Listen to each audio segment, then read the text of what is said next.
तो दोस्तों आज हो गया 7 जनवरी 2021। बिहार समेत देश दुनिया की बड़ी और ताज़ा समाचार लेके आए तो आपके लिए चलिए फटाफट खबर शुरू करते हैं। उससे पहले चैनल को अब तक सब्सक्राइब ना किया हो तो फटाफट चैनल को सब्सक्राइब कर दें, लाइक कर दें, शेयर कर दें ताकि इसी तरह की खबर आप हर रोज़ देख सकें। चलिए शुरू करते हैं आज की पहली बड़ी खबर। 8 जनवरी को सरकार और किसानों के बीच 90वें दौर की बातचीत से पहले 7 जनवरी को किसान शक्ति प्रदर्शन करने जा रहे हैं। देश में किसानों का आंदोलन 43वें दिन में प्रवेश कर चुका है। सरकार और किसानों के बीच 8 राउंड की बातचीत फेल हो चुकी है। अब सबकी नजरें 8 जनवरी की बातचीत पर है। किसान तीनों कृषि कानूनों को वापसी की मांग पर अड़े हैं, तो वहीं सरकार एमएसपी को जारी रखने को लेकर कई बार भरोसा दिला चुकी है, लेकिन किसान मानने को तैयार नहीं है। किसानों की एक सूत्री मांग नए कृषि कानूनों को रद्द करने की है। आपको बता दें कि किसान संगठनों का कहना है कि अगर 8 जनवरी की बैठक में कृषि कानून को रद्द करने की मांग नहीं मानी गई तो 9 जनवरी को कृषि कानून की प्रतियां जलाने की तैयारी है। साथ ही 9 जनवरी से हरियाणा में किसान संगठन घर घर जाकर लोगों से संपर्क अभियान शुरू करेंगे। आज की दूसरी बड़ी खबर। बिहार विधानसभा चुनाव में हार के बाद कांग्रेस में सब कुछ ठीक नहीं चल रहा है। पार्टी के बिहार प्रभारी शक्ति सिंह गोहिल की छुट्टी कर दी गई थी।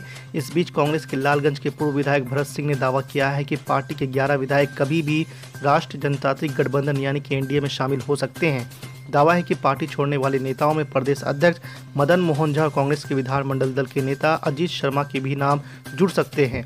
भरत सिंह ने कांग्रेस को राष्ट्रीय जनता दल से अलग होने की भी सलाह दी है। आपको बता दें कांग्रेस के नेता के इस बयान पर बिहार में सियासत गर्म हो गई है। अजीत शर्मा ने भी पलटवार किया है।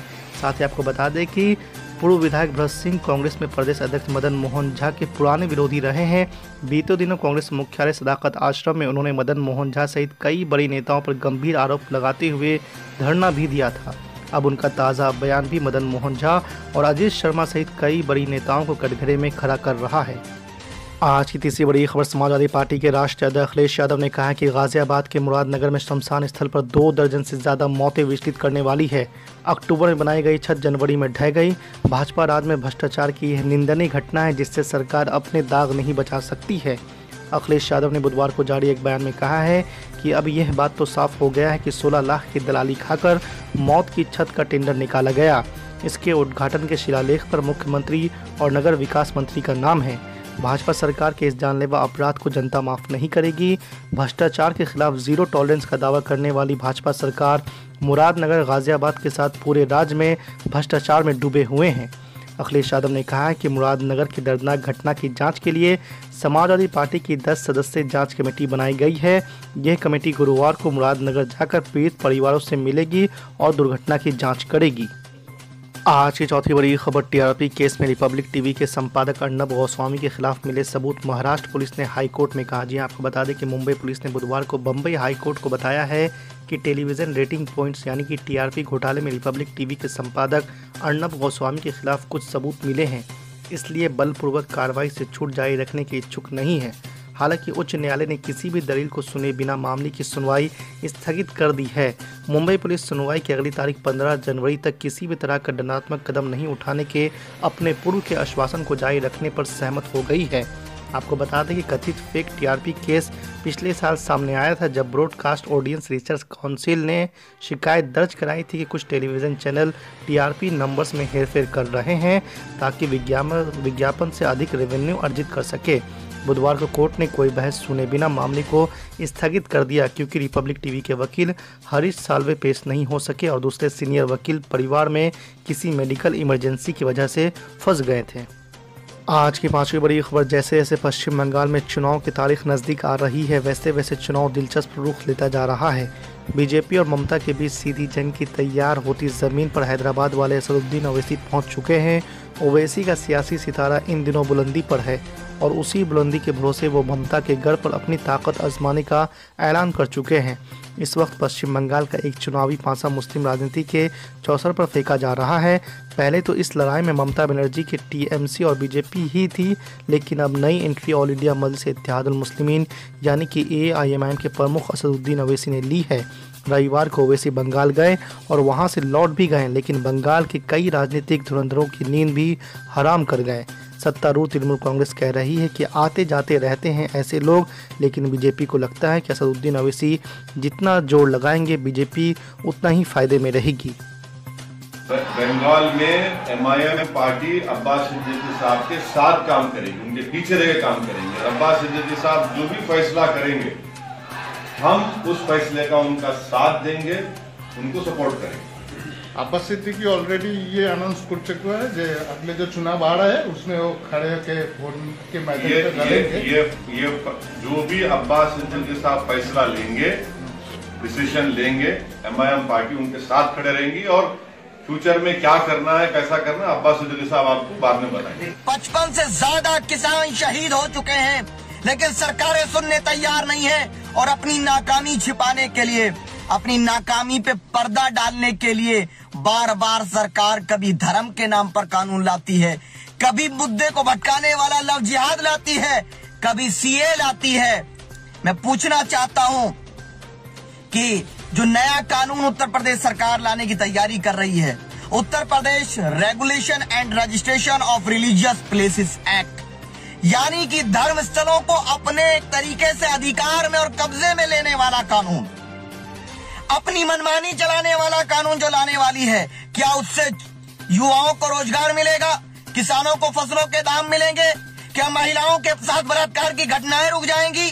क्या उत्तर प्रदेश का लॉ एंड ऑर्डर सुधर जाएगा? क्या पिछड़े दलित लोगों को न्याय मिल जाएगा? नहीं, इससे सिर्फ नफरत फैलाना चाहते हैं।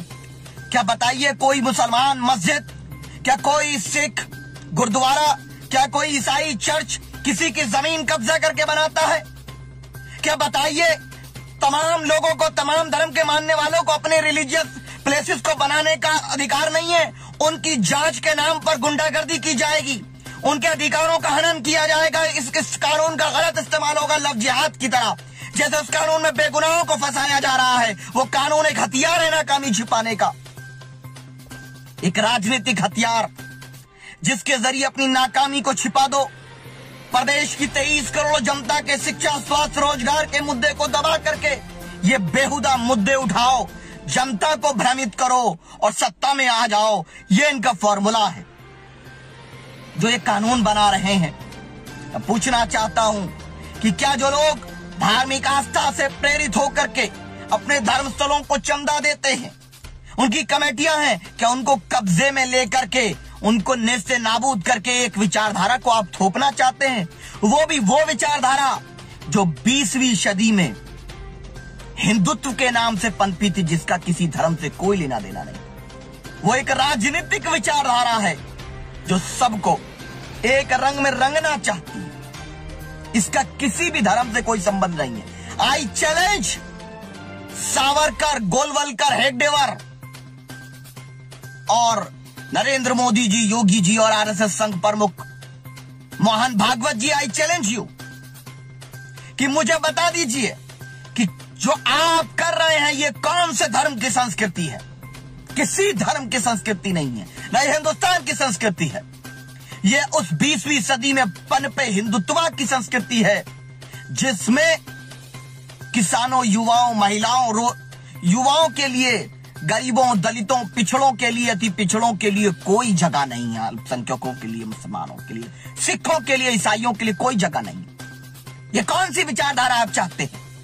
और याद रखिए, ये इस विचारधारा को हम कामयाब नहीं होने देंगे। हिंदुस्तान में अंदर सभी धर्म, जाति, संप्रदाय के लोग, अलग अलग भाषाओं के लोग, अलग अलग खान पान के लोग, अलग अलग वेशभूषाओं के लोग हिंदुस्तान में रहते हैं और हमेशा रहेंगे। आपकी सरकार आज है, कल नहीं रहेगी, याद रखिए। आपके कानून बनाकर बदलाव करने से बदलाव नहीं होगा। और ये पूरी तरह से ये कानून धार्मिक आस्था को नष्ट करने का षड्यंत्र है जो उत्तर प्रदेश के अंदर regulation and registration of religious places act के नाम से लाया जा रहा है। पीस पार्टी ये मांग करती है, हम ये मांग करते हैं कि इसमें ये क्लैरिफिकेशन होना चाहिए कि क्या हर धर्मस्थल के कागज मांगे जाएंगे? सड़कों में जो धर्मस्थल है उनको तुरंत गिराया जाएगा?